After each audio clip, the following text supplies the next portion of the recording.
Good morning, everyone, and welcome to our fourth webinar in the series.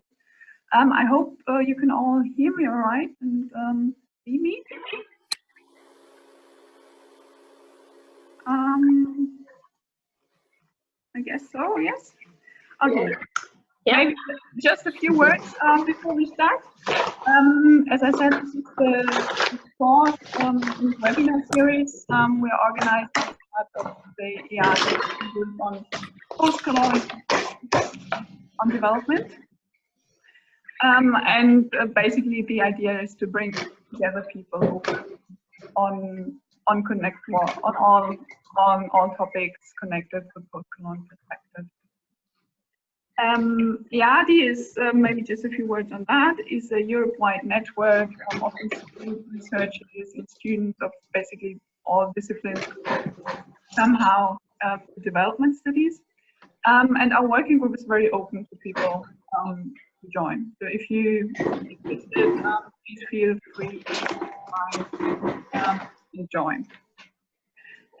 Maybe just before I hand over to our speaker today, a few words on the technical side. I will mute everyone by default, so we don't have disruptive background noises by everyone. But after Anna has finished her talk, we will have a Q&A and discussion session. So you are able to unmute yourself to ask questions. However, so that we don't speak all at the same time, I would ask you to indicate in the chat box, which you find right at the bottom of the screen, to indicate that you want to ask a question, and then I will keep track on the speakers list. Also, I would like to make you aware that we're recording this talk, so you'll be able to catch up or send it to friends or whatever. So we will make it available on YouTube, but obviously if you don't want to appear on the video, then keep your camera switched off. Now for today's speaker, Anna Carballo is joining us from Melbourne, Australia. So for her, it's actually not the morning, but the evening. So thanks for making time for us, even though it's already after work. She's currently teaching fellow at the School of Social and Political Sciences in Melbourne, Australia. And her work focuses on the interplay between indigenous epistemologies, human and environmental development ethics and social movements, and environmental conflicts in Latin America. She's also one of the editors and the co-founder of Alternautas, which is an academic blog focusing on critical Latin American development studies, and which especially aims to bring Latin American intellectual reflections on development and generally perspectives to an English-speaking audience. So today she will talk to us about discursive synergies across Buen Vivir, Degrowth, and human development. So without much further ado, I would give the floor to you, Anna. So thanks for joining us. Oh, thank you. Hi, Julia, thank you very much. Yes, it is a little bit late here, but it's not as late as I thought it was going to be. So I almost missed this webinar because I thought it was in 2 hours. That is what happens across the world in time confusion. So, but I am here and everything is fine. Julia, should I share my screen? Yeah, thanks. So I can share my screen now. Sorry.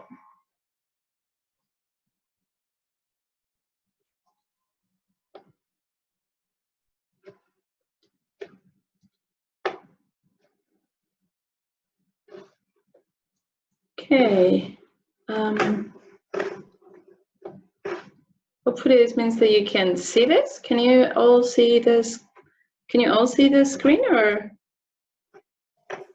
Yes. Yeah, it's working? Yeah. Great. Well, thank you very much.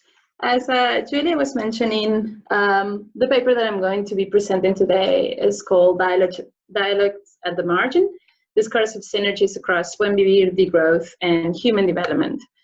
And just to give you a little bit of an overview of what I'm going to be doing. But before that, I just wanted to thank Julia for the invitation. I have been involved. I did my PhD and my master's students in Europe, so I've known Julia and the EADI for a really long time now, and I think this Postcolonial group is doing just a really fantastic work. So I'm very happy to have the opportunity to talk to you today. Hopefully it's going to be useful for everyone. The paper, the overview of the presentation today is, I'm going to talk a little bit about what we mean by dialogues at the margin and why this is for us a relevant task in a sense, and a relevant and an important effort to be undertaken in critical or post-colonial development studies. Particularly, this responds to the notion of transition discourses, which is a notion that was coined by Arturo Escobar. And so I will particularly spend some time talking about these 3 transition discourses that are by no means the only ones that exist: Degrowth, Buen Vivir, and Human Development. And I would try and spend a little bit of time here, kind of introducing the main characteristics and main elements of each one of these discourses and approaches to development thinking. And I will then spend some more time in thinking about the possibilities of cross-pollination and dialogue, and what kind of articulation can we figure out across this discourses, and why is this relevant. Hopefully I will be able to keep all this within the 20 to 30 minutes range that Julia had indicated to me, but I think I can see the chat somewhere. If anyone wants to ask me any questions, or if you cannot hear me or anything in the middle, just please let me know. As I was mentioning, this paper emerges from this consideration of this idea that we had with a group of colleagues, both from the global north and the global south, working in different critical angles to thinking at development and to reflecting of what development means and what development may entail. So it is a paper, I must highlight here that it is a paper that I have co-authored with quite a few colleagues, actually, with which is already quite an interesting set of dialogues that took place in the development of this paper. So my co-authors are listed there, and I would be very happy to share the paper with anyone who's interested at the end of the conference, or maybe we can circulate it in a mailing list. So basically, our idea is to try and engage in the necessity of constructing a bridge across transition discourses. So the transition discourses, in the way in which Arturo Escobar presents them, are what he calls them a sign of our times.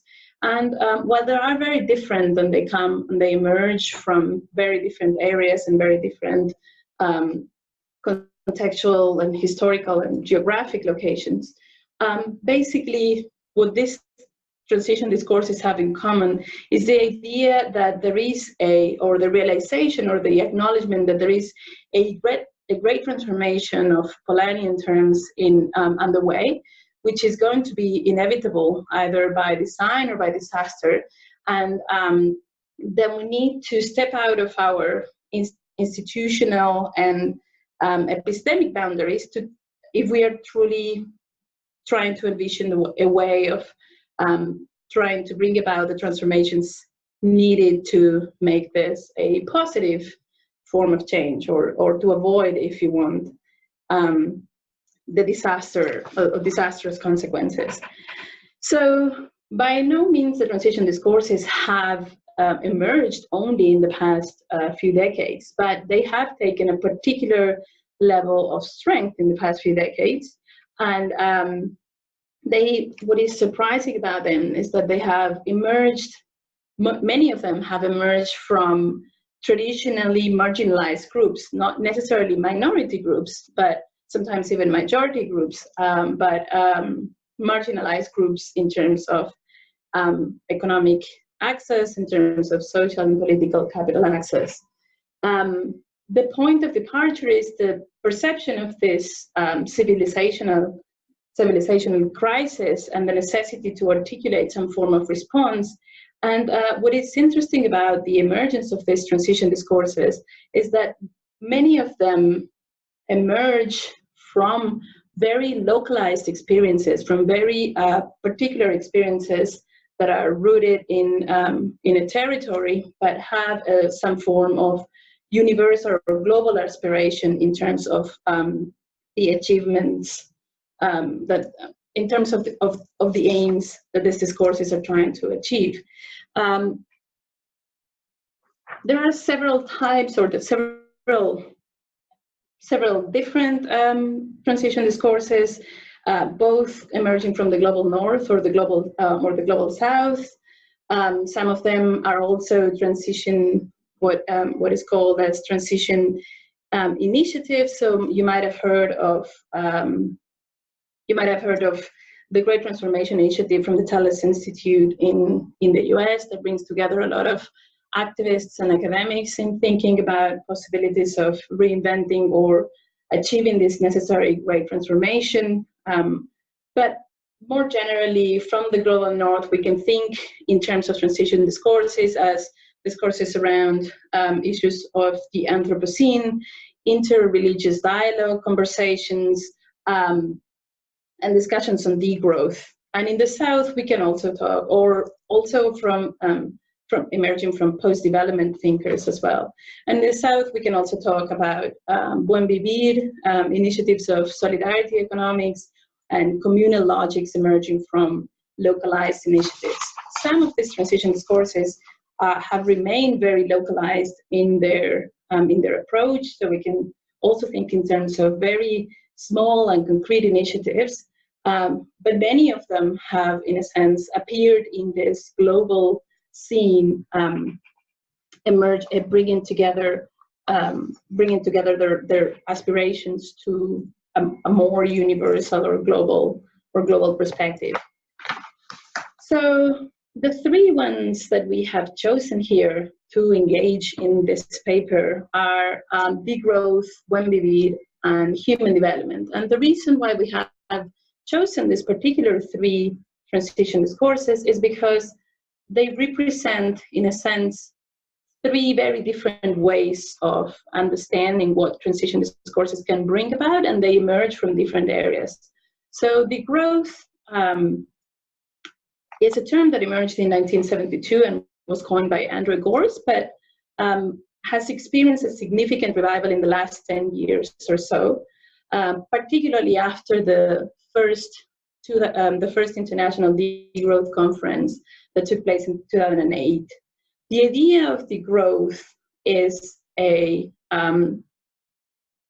intellectual tradition that is challenging, in a sense, the necessity or the unquestioned link between development and economic growth, and it finds its roots in a sense combining two forms of critique to ideas of development. The first one is the culturalist critique, which follows the post-development tradition of understanding development as an ideology and criticizing the ideas behind the development model or the mainstream notions of development model, most famously presented by post-development thinkers such as Gilbert Rist or Arturo Escobar.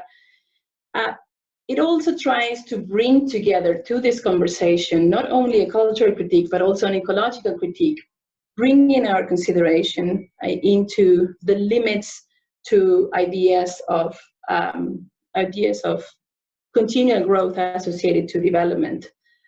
So it has a very strong ecological critique embedded within the degrowth transition discourses as a transition discourse.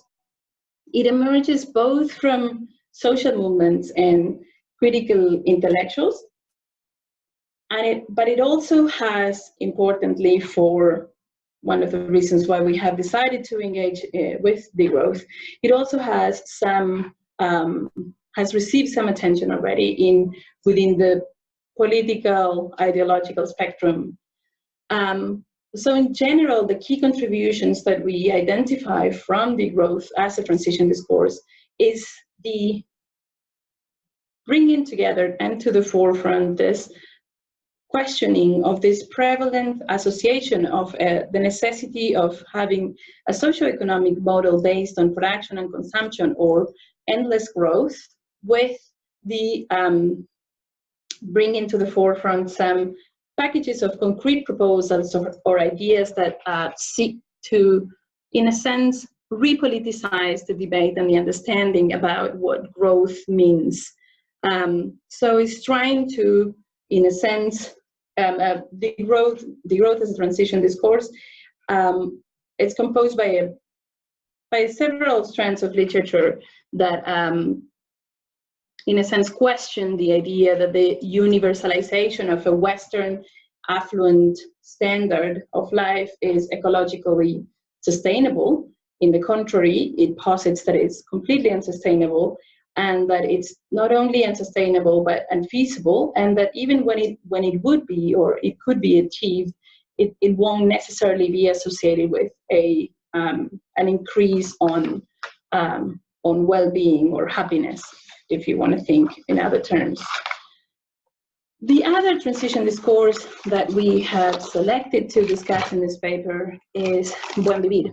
And the idea of Buen Vivir, and the idea of bringing this together is because it's one of the most prominent transition discourses emerging from the Global South, both at an academic level, but also at a policy level. Buen Vivir has, in a sense, become or started to dominate to dominate the majority of the discussions happening in Latin America around issues of development. So what is this idea of Buen Vivir? Buen Vivir is associating to a notion, an indigenous notion, which is present in many indigenous languages in the region, but most clearly associated with the Quechua term "sumakausai," which can be understood in English as having a good life, or a life in plenitude, or a good living. In summary, what Buen Vivir is trying to present is this idea of an integral vision of life, of putting together or pushing for the achievement of a good life, which is not only based on the well-being of humans, but it's based on the communion of humans and nature, and the idea that we are going to attempt to achieve a harmonic form of existence. Importantly, sorry, I just saw a chat emerging. Oh, okay, sorry. I just had a notification about the chat.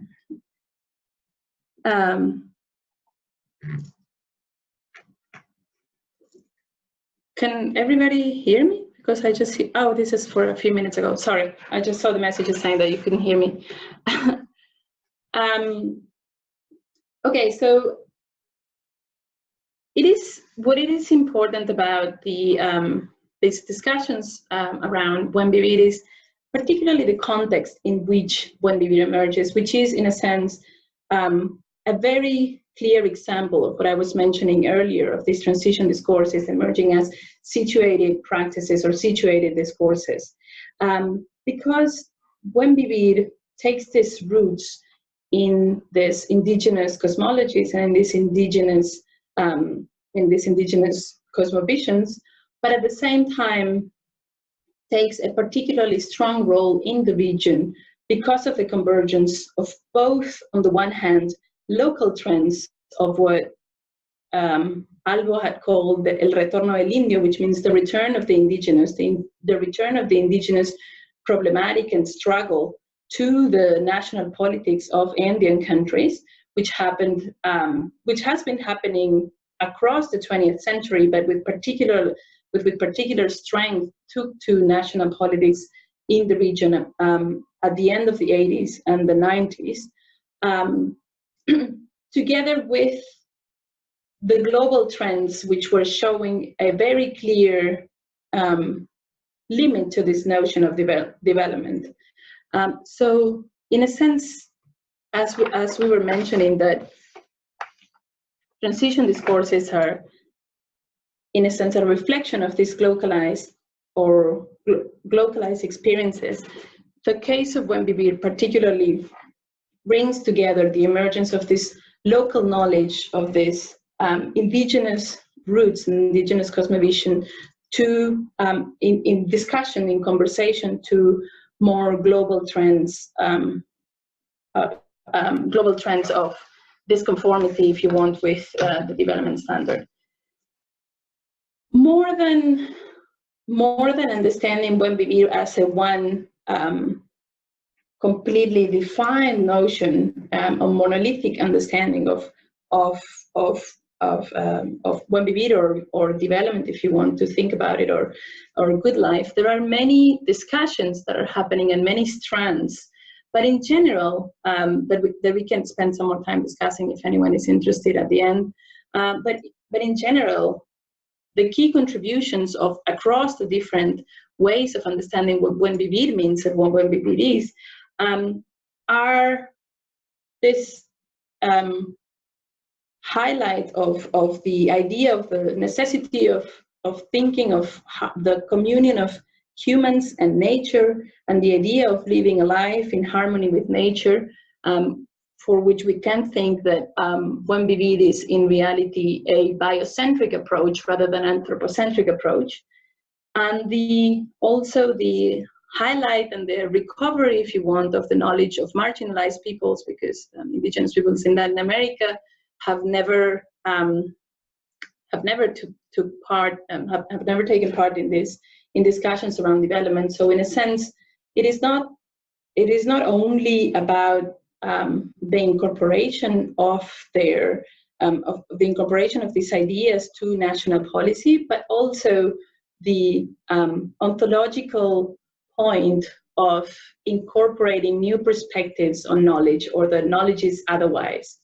At the same time, more concretely, because Buen Vivir has been a part of active policies in countries such as Ecuador and Bolivia since the beginning of the 2000s, they thinking in terms of Buen Vivir as a transition discourse offers a real lab for seeing how this new approaches or very significant transformations of notions of development can take place in real life. And the final discourse that we approach in this article is this approach of human development. And the main reason we have decided to incorporate human development, it's because human development is the most, or in our perspective, is the most serious and more comprehensive reflection and attempt at trying to bring a further questioning of mainstream ideas of development while still remaining within mainstream notions of development. So in a sense, it is the most, within mainstream discussions of development, it is certainly the most advanced attempt to try and expand the critique to the association between economic growth and development, and it is done through the association of development with the notion of freedom. So the discourse of human development appears in mainstream policy circles, particularly in the 90s, from the publication of the Human Development Reports the first publication of the Human Development Report of the UNDP that states that people must be at the center of development. Development has to be woven around people, not people around development. It has to be development of the people, by the people, and for the people. This is this idea that development has to be people-centered rather than state-centered, or rather than centered exclusively in economic growth, may not seem very challenging at this stage, but it was a very radical notion in the 1990s, at least within the mainstream development circles. And in a sense, the main contribution of human development within within the limits of mainstream development has been the consideration of development as moving away from a purely economistic conception or economistic conception of development, and from a purely state-centered understanding, giving a space for understanding development as a result of individual agency, as a result of individual freedom.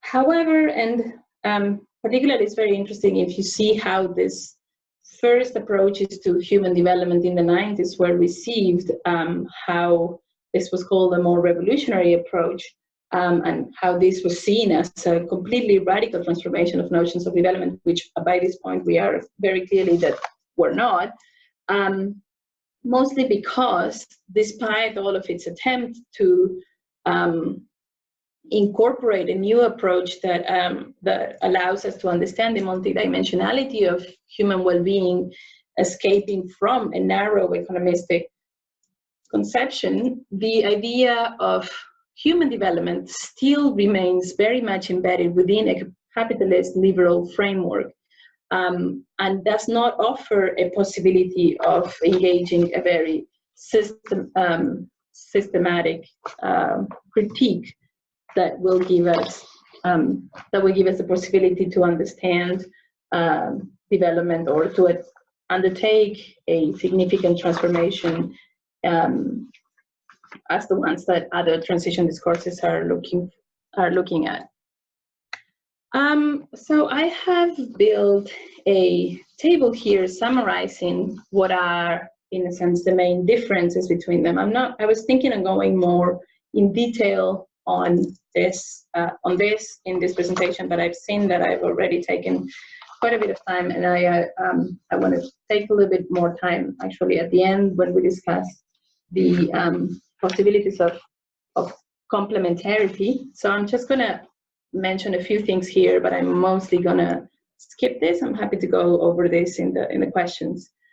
So I was just saying, just the main points is that if we compare human development, Degrowth, and Buen Vivir, we can think of Degrowth and Buen Vivir as very clearly transition discourses, one emerging from the global north, particularly Western Europe, and the other emerging from the global south in South America. And if we can think of human development as, in a sense, a transition discourse embedded within the mainstream discussions of development, one that hasn't been very successful at presenting a radical transformation, or that has very much become depoliticized, but very clearly emerged from the desire to transform the notion of development. So the main message of human development is the focus on people rather than states and the economy. The main message of Degrowth is that we need to be aware of the limitations of a finite planet, and that endless growth as an idea for development is ecologically unsustainable and socially undesirable. And finally, if we think of Buen Vivir as the main message, as the necessity to consider well-being as a continuous striving for living well rather than living better, and this living well also incorporates nature and not only the humans. So there are very clear ontological differences across these three discourses, particularly the separation between having a dualism between nature and culture that is more underpinned by an anthropocentric vision of the process of development, which is what is underpinning human development and degrowth, and a more holistic approach or relational ontology in the case of Buen Vivir. Again, as I was saying, I would really like to go over this a little bit more detail, but I just have another 4 minutes to go into my 30 minutes limit, and I really want to go over this, but I'm happy to discuss this afterwards with any kind of questions. So how can we articulate a dialogue across this very distinct forms of thinking or understanding development, and why is this a valuable experience? Well, we think that it is important for transition discourses to listen to each other if we are going to effectively achieve a form of transformation that will put an end to this social, or that will transform this socio-ecological crisis or civilizational crisis in a way that becomes more sustainable for the future. So we made an effort to try and understand what kind of complementarities we could see across these three discourses. And we did this graph here that I don't know if it's very clearly seen within the within the Zoom webinar facility. But basically, we were trying to identify what would be the key elements that each one of these discourses or approaches could bring to advance towards a great transformation, and what would be the Achilles heel that will, in a sense, show the limits of this particular discourse.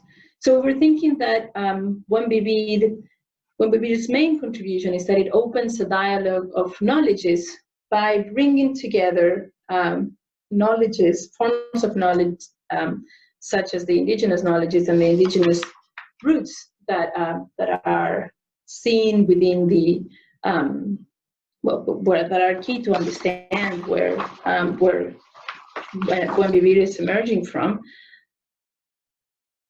opens up a dialogue of across epistemological and ontological differences. It brings a dialogue. It offers a possibility of reflecting about more widely reflecting on the limitations of the Eurocentric universalist framework, and rather offers a localized arena to bring together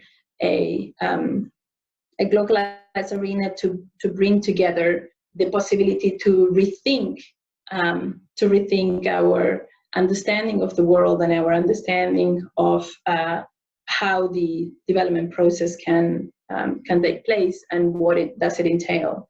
So in a sense, Buen Vivir is key to the cultural transformation aspect of a great transformation. However, the Achilles heel that we have identified is one that is particularly noticeable in the experiences of both Bolivia and Ecuador, is that this particular emergence of Buen Vivir has been very much embedded within a very clear extractivist matrix of development that has, in a sense, shown very clearly the contradictions of understanding development of Buen Vivir as a process that is not only guaranteeing the well-being of human beings, but also of nature on the one hand, and on the other hand, by the expansion of extractivist policies with very clear ecological negative consequences. So it is, in a sense, Buen Vivir offers a very clear and very good diagnosis that opens up an idea, a possibility of dialogue across epistemological traditions, particularly across Eurocentric and indigenous cosmovisions in Latin America, but it lacks the possibility of bringing very clear prescriptions that are escaping, in a sense, the extractivist matrix in the country, in the countries in which this has been implemented.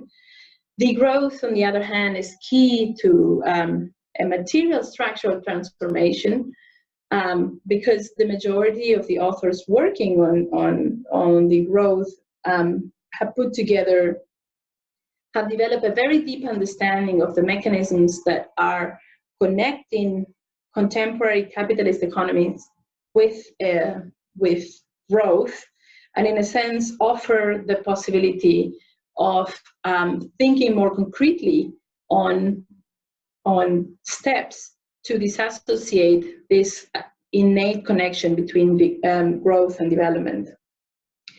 The Achilles heel is that it lacks political leverage. While there have been some resonances and some receptions in some political movements across Europe, in general, it lacks a very clear political leverage.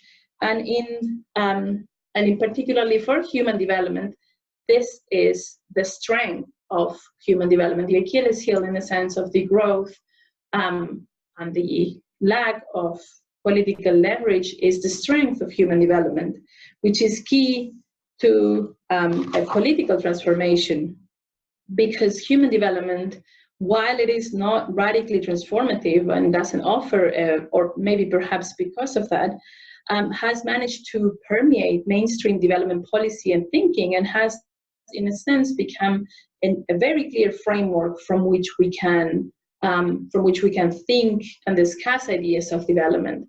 Now, what Barbara Muraca, for example, argues is that these ideas of human development are embedded in notions that are very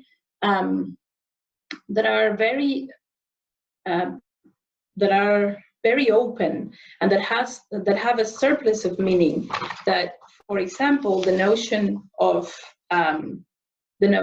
freedom that is central to ideas of human development, the notion of capabilities, have been taken in a very concrete and individualistic way that fits very clearly within human development, fits very clearly the notion of freedom with liberal democracies and capitalist markets.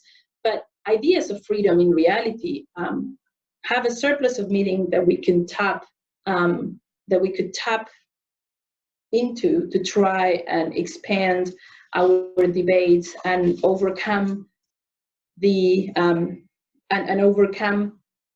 Achilles heel of the human development paradigm, which is this blind spot and this limitation in offering a possibility of giving or constructing a systemic critique, systemic socioeconomic and cultural critique. And so the key for Buen Vivir is the key contribution of Buen Vivir is cultural transformation.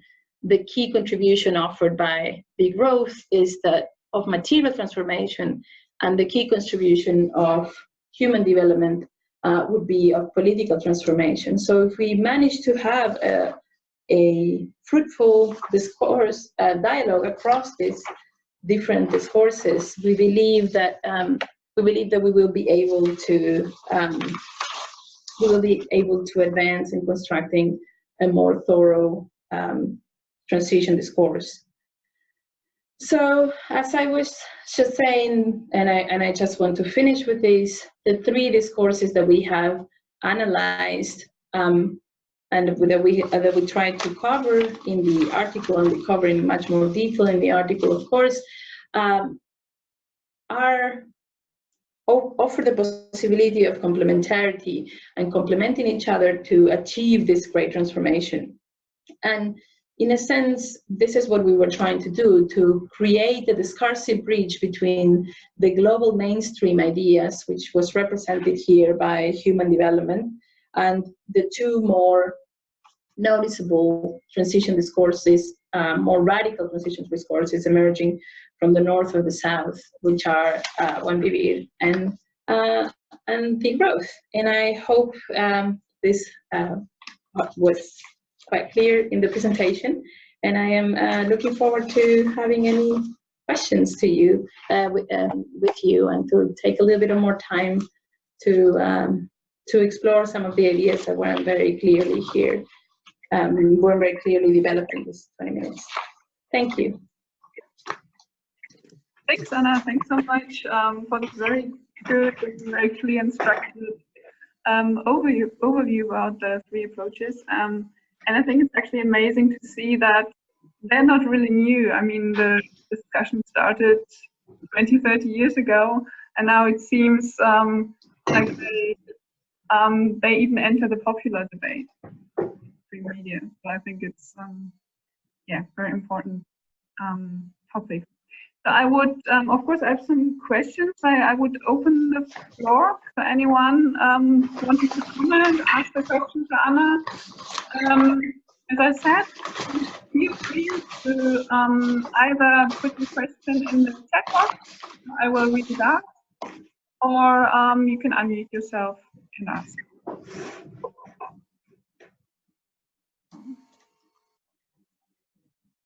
Yeah, maybe while I give you a few moments to think, start off with my first question. Well, you talked about this combination with the approaches, and I think especially when you talk about the dimensions, it absolutely makes sense. But I wondered, to what extent does it actually happen? I mean, to what extent do the activists or the theorists collaborate or come together? And also, to what extent is it, which you also touched upon, is it a north-south divide? I mean, are there different courses, just in different parts of the world, or they actually cross-pollinated? Yeah, well, thank you, Juliet. I think this is one of the main challenges that, in a sense, we confront in trying to devise or think about alternative forms of development. In a sense, just to be very clear, the extent to which the cross-pollination is happening is very limited at the moment. It is, in a sense, a very I mean, there are a lot of intellectuals like Ulrich Brand in Germany, or Arturo Escobar, or Alberto Acosta. There are many initiatives that are trying to articulate this conversation, but it is, of course, very difficult. And in a sense, a lot of these transition discourses have emerged very isolated from each other, at least at the beginning, or at least as I was trying to bring across, are very localized discourses, very localized practices. But there are a lot of initiatives, and the Global Social Forum, for example, at an activist level, is a very clear example of an arena in which activists from all over the world try to discuss this notion of thinking of a world in which many worlds can fit, of thinking, of articulating our notions of development, and our notions of a development is such a complicated word to escape. But if we think of development in terms of a positive form of evolution, or a positive future, or a brighter future, however you want to think about it, it is quite a challenge to be aware of what is happening in other places. And I think, yeah, I think to give a short answer, I think this is happening. There are some initiatives, very concrete initiatives, both in the academic field and in the policy field, where these things are happening. This attempt to engage in conversation and construct a dialogue is happening, but at the same time, this is not pervasive. It's not. I wouldn't call this, unfortunately, the mainstream at the moment. I think there is one question. Yeah, we have two questions, one by Dorothea and one by Juan Fernando. I start with Dorothea. She asked, how do you think could the more radical discourses feed into the more mainstream discourse? And what are the mechanisms that could lead to influencing and affecting the mainstream thinking and consequently acting? Okay, thanks for that question. I think when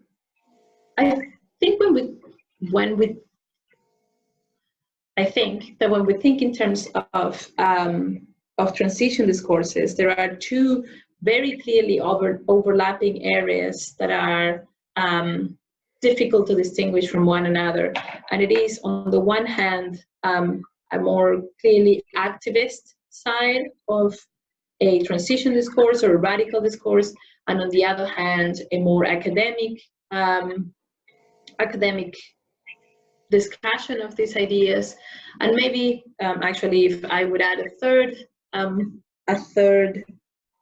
area or third locus of emergence of these transition discourses, which are the policy arenas. And I think if I'm seeing your question about how they could feed into more mainstream discourses, I think the main way in which they feed into mainstream discourses is through the implementation of concrete policy initiatives. So, for example, both when human development emerged in the 90s, which now I know nobody would think that this was a radical thing, the main way in which human development became and expanded across mainstream discussions of development was through the proposition of very concrete forms of measurement of development.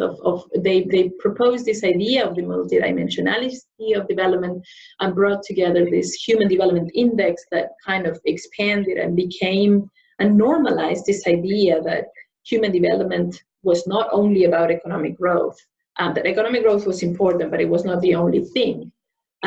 Similarly, Buen Vivir has become, and some people actually think that have become co-opted and have lost part of its potential by becoming, in a sense, involved with the Ecuadorian and Bolivian governments in particular to implement concrete policies. And there are many different examples that we can think of here, but probably the most clear ones are the incorporation of these ideas into the constitutional text of both Bolivia and Ecuador, 2008 and 2009 respectively, the devising of the national plan of development in Ecuador that is now being produced by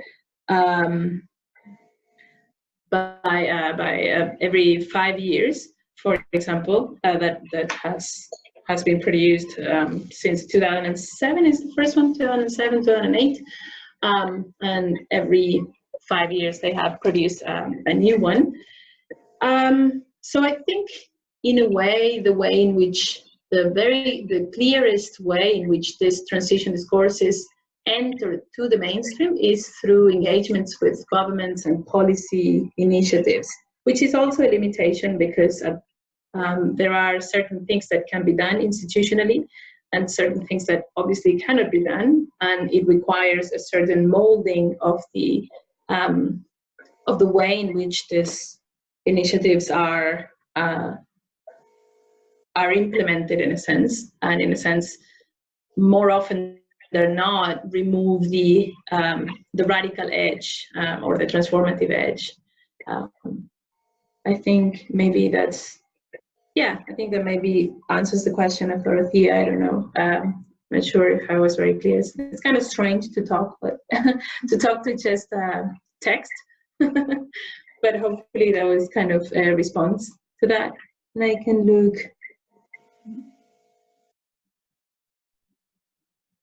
Oh yeah, maybe then we can move to the next question. Yeah, I was just reading Juan Fernando's questions. Yeah.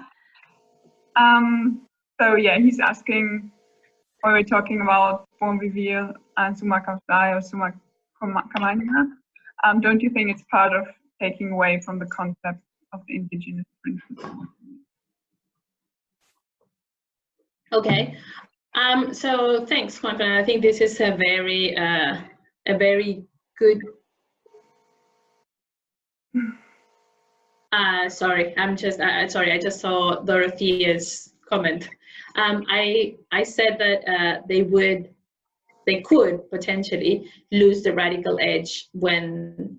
Sorry, for anyone that didn't read what Dorothea was saying, she was saying that she wasn't very sure if I said they will or will not lose the radical edge when being incorporated.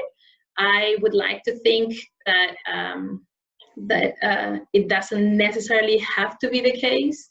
And I think we have had many policy initiatives across the years that are quite radical in the world. And I would like to hope or to think that not necessarily always they will lose the radical edge. I don't think, in a sense, it's an antagonistic notion that you need to think either they are not implemented through institutional channels, or if they are, they would always not be radical. But in the majority of the cases, I think, and this connects with the question of Juan Fernando, I think in the majority of the cases, the very clear critique is that they do, in reality, lose the radical edge. So this is, I think, if I go into the question that Juan Fernando was asking, in why we talk about Buen Vivir and not Summa Causai or Summa Camania, when we talk about this for the rest of you that may not be as aware as Juan is of these different terminologies. So Summa Causai and Summa Camania are the Quechua and Aymara notions. So the Quechua and Aymara words, Quechua and Aymara are two of the main indigenous languages in South America, and this is where the notion is coming from originally. But as Juan Fernando said, they are mostly used and mostly understood as Buen Vivir, which would be the Spanish translation of this terminology. And if I can combine Dorothea's questions and Juan Fernando, I think it is precisely about the this incorporation or this implementation or this this introduction of these ideas into the mainstream or into the policy initiative, what leads to the necessity of, or leads to, without the word necessity in it, leads to changing the name, or in a sense, this changing the name is a symptom or it's a consequence of this transformation that these ideas undergo through when entering the mainstream domain and the mainstream discussion of notions or mainstream political discussions in the country. Now, when I was saying at the beginning that there are three or four or three main strands of Buen Vivir, this is a very contentious issue, whether we talk about Buen Vivir or we use the indigenous languages to talk about this.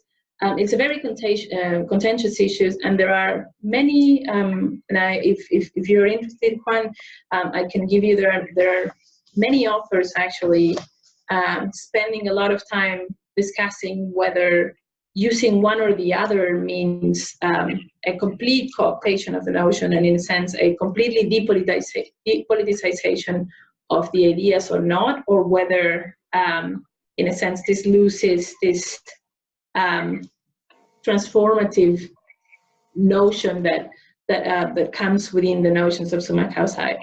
I personally see the validity of both ways of seeing this, in a sense of Buen Vivir signaling this as used in Spanish or in the English translation, which I think is even worse because it's very difficult to translate that into English very clearly. I think I can see that the very clear argument that using it in Spanish, in a sense, prevents the expansion of these indigenous notions and indigenous roots. But at the same time, I see the positive, the multiple possibilities that it offers in a sense as a symbol of the connection of this dialogue of knowledges in the transformation of this indigenous language into Spanish, and it's kind of, to me, I can also see it as a symbolism or a signifier of this potentiality that Buen Vivir has brought to the expansion of an intercultural dialogue, if you want. I think so. In a sense, to your question, in short, I would say yes and no. Yes, and I think it depends on what exactly you're looking at and what you're trying to achieve, in a sense, when engaging with this. Ooh, there was another one. Ooh, there are a lot more questions. Okay. So, yeah, unfortunately, we're running out of time, so we have to see. Maybe we can take Alexander's question, asking about what you think Bolivia and Ecuador are transitioning into in view of what you presented. Sorry, which one is it? Oh, okay.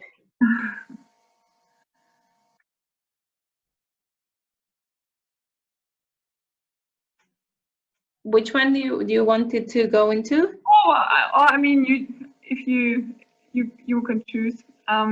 Maybe we can take 2 more questions and then come to close. What are Bolivia and Ecuador transition? Okay, there are quite a few more questions here in 5 more minutes. Okay, so the question that Alexander made, in my view, what is Bolivia and Ecuador transitioning into? I think this is a very, I am very highly critical of how most progressive governments turned in Latin America and, in a sense, degenerated, if you want to say it like that, into less, I think, transform their agendas from this clear progressive rhetorical project to projects much less radical and much more in line with right-wing and conservative agendas.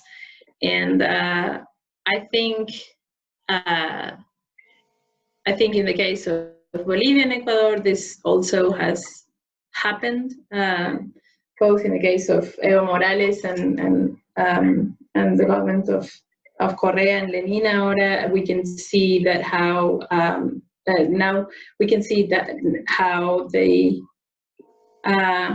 radical discussions of the progressive agenda have progressively given more and more space to the expansion of an extractivist agenda of development, one that is very much in line with a conservative agenda but with less emphasis on transformation. I still think it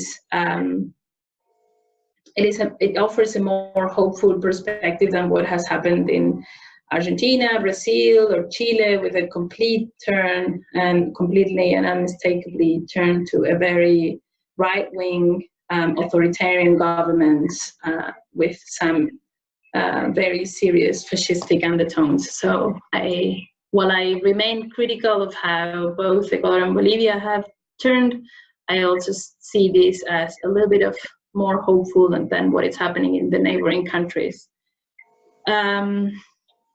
The question that I think Vasco Coelho questions are very interesting. Did you consider taking into account other alternative theoretical approaches like epistemologies of the South, ecofeminism, or even local human development as complementary inputs to these three transformation sources.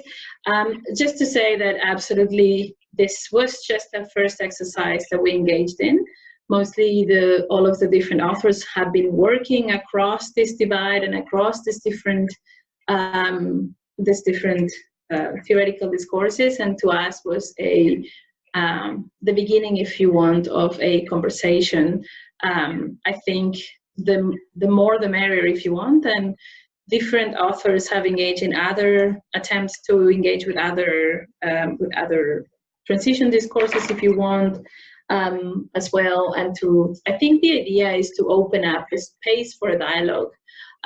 So I think what Boaventura is doing with the Alice project is particularly a very clear initiative of bringing a space for dialogue and to incorporate these ideas and thinkings in terms of ecofeminism or incorporating any other transition discourses is a very welcome initiative. It's just like we just chose these three discourses as representative.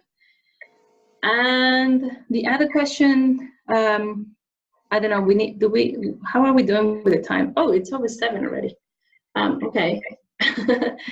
I don't know, Julia, what do you want? Yeah, go for the last question. Okay, good. The last question, how do we introduce properly the political dimension of participatory, collective, and local governments from this theoretical framework of great transformation? Well, this is particularly one of the things that I didn't get a chance to discuss, that I completely ignored from my table. But if you look in the table of comparison, oh, there's another one, very long one.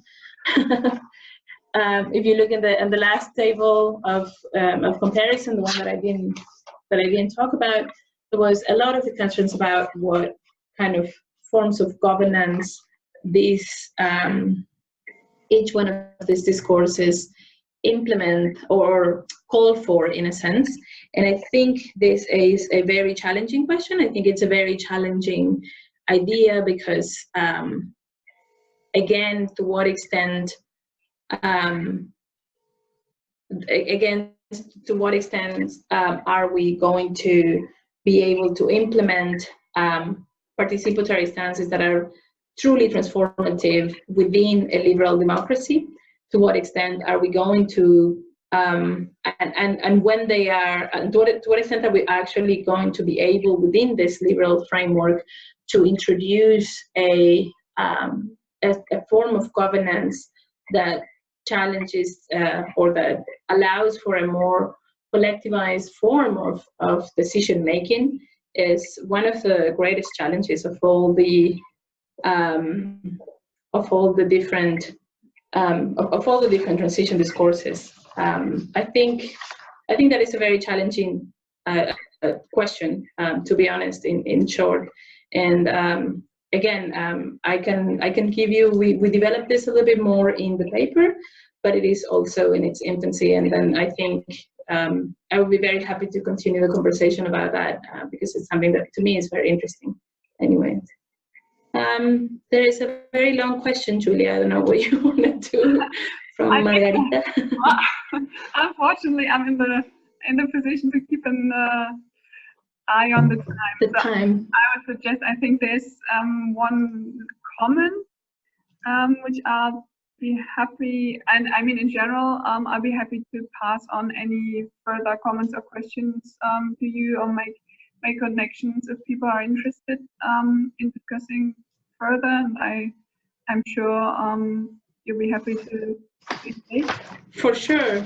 And also the paper you mentioned, I'm happy to pass that on to everyone on the mailing list. If you great, share, I will send you. Want to read up on great. I will definitely send you then the slides. Maybe tomorrow morning. I'm just gonna go home now. You can all see the time in Australia. It's the evening here. But I will definitely send you all the slides and the paper. Yes. And the one thing that I just wanted to mention, because this slide has been here and I didn't say anything, Julia mentioned at the beginning that I'm one of the co-founders and one of the editors of Alternautas. I would really like to encourage everyone to have a look at it. It's on its 4th or 5th year now, and we are about to become a journal, an open access journal, very soon. But it is basically what we have been trying to do in these past 4 years is to bring Latin American voices to a global conversation, many of them through the translation of a lot of people. So we have translated a lot of pieces from Latin American authors, some indigenous authors as well, some academics, some people from Latin America, but also to feature discussions from that are taking place in Latin America. And I think the most common trend is this critical lens that we use to look at development thinking and development ideas in Latin America. And you can download, access everything for free, and then you can download the issues in the publication section. So anyways, just I thought I would mention that. Yeah, and I can it's very worth reading into and also contributing to. So yeah, Julia has contributed with us very early. Well, even though I'm not Latin American voice, but US is trying to include me. So yeah, thanks so much, Anna, for stretching your very long workday for us. So we'll let you go off now in your well-deserved free time and rest. Thanks. And for everyone else, yes, the recording will be available on YouTube to catch up, and I will make sure, as promised, to share the slides and the paper. So, yes, I will send both things. And yeah, everyone have a good day and have a good night. Bye bye. See you next time. Thank you. Bye bye. Thanks, everyone.